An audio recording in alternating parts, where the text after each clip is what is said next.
Previously on Eternal Shadows, the second seal stirred. To save countless lives, Rin let his friend Kaede fall. Now, as the light of hope fades, the cursed soul sealed within him begins to remember its ancient, terrible past. Rain falls over the rebuilt academy courtyard. Rin sits alone beside Kaede's bed in the infirmary. Her breathing is faint, her soul light flickering like a candle on the verge of going out.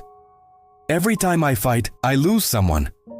Maybe that's what this power demands. Captain Ray enters, his footsteps heavy on the stone floor. He leaves a black case on the table without a word. Headmaster's orders, "You're grounded from combat." Rin looks up, his eyes hollow. "Until the world ends, right?" Ray's voice is quiet but cuts deeper than any blade. "Until you decide which side you're really on." Later that night, exhaustion finally takes Rin. He collapses beside Kaede's bed and falls into a dream. But this time, the dream isn't his. He finds himself standing in a white, featureless void. Before him is a man in ancient silver and black armor. It's Kurogane, but not the monster Rin has known.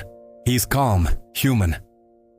"You think I'm your curse," Kurogane says, his voice an echo from a forgotten age.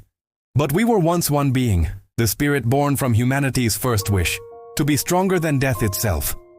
Images flash through Rin's mind, civilizations rising and falling, kings praying for power, and Kurogane answering every desperate plea until despair twisted him into the monster he became. "I was sealed inside your bloodline to balance the world. Each generation, one vessel carries my memory. Until now, none survived the awakening." Rin trembles, the weight of ages crashing down on him. Then all this pain was planned? Fate isn't a chain, boy. It's an echo. You can end it, or become me again.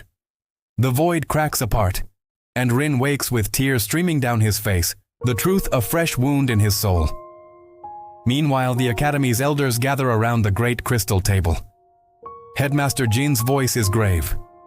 The truth can no longer be hidden. Rin Asakura is the reincarnation of Kurogane's heart, the cursed soul itself.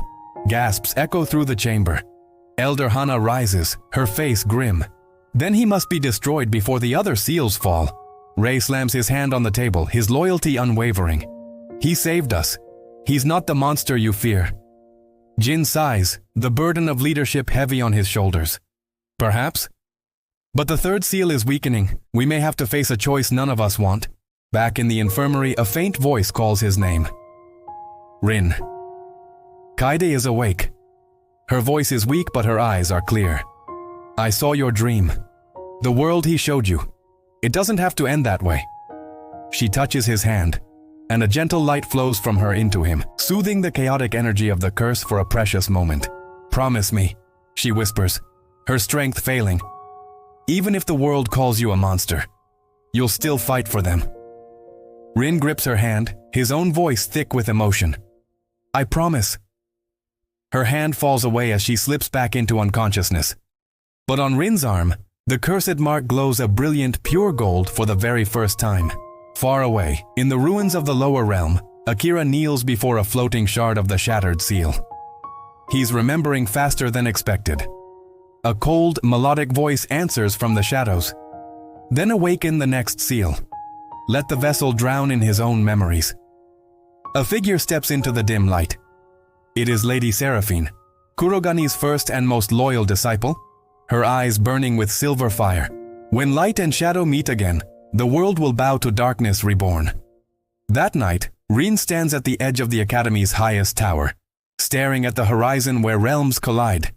The sky trembles with rifts of light and shadow. "So, I'm the soul that destroyed the world once before. Then maybe this time, I can save it." He spreads his hands. Dark energy rises from one, and golden light from the other.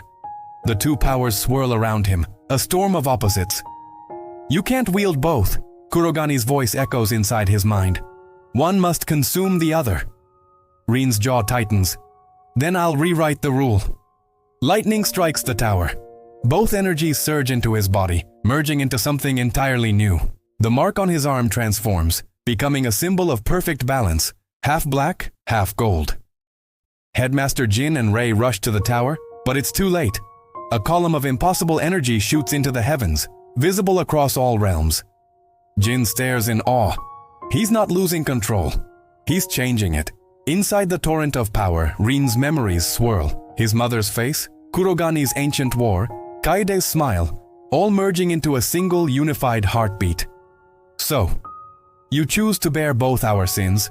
Kurogane's voice fades, not with malice but with a hint of respect. Then live, my successor. Become the bridge I never could be. The light fades.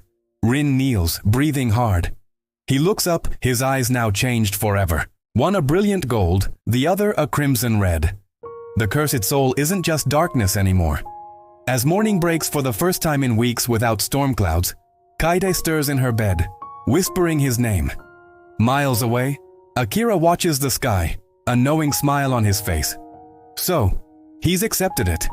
Then the real war begins.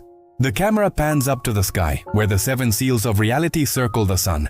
One is shattered, another glows with newfound balance, and the remaining 5 tremble, waiting to be broken. Thank you so much for watching this episode of Eternal Shadows. What do you think of Rin's new form? Let me know in the comments below. If you're enjoying the series, please hit that like button, subscribe, and ring the bell so you don't miss the next thrilling episode. See you then!